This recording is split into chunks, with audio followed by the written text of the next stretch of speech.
অন্তর্বর্তী সরকারের ভূমি এবং বেসামরিক বিমান পরিবহন ও পর্যটন মন্ত্রণালয়ের উপদেষ্টা এএফ হাসান আরিফের মৃত্যুতে আজ রাষ্ট্রীয়ভাবে শোক পালন করা হবে।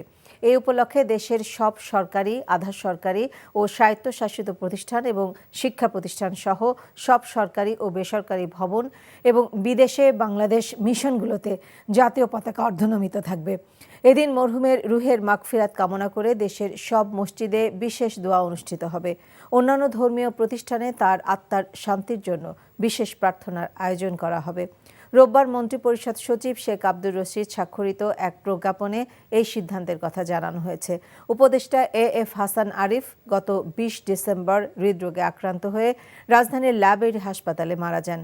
আজ মিরপুর শহীদ বুদ্ধিজীবী কবরস্থানে তাকে সমাহিত করা হবে বলে পারিবারিক সূত্রে জানা গেছে।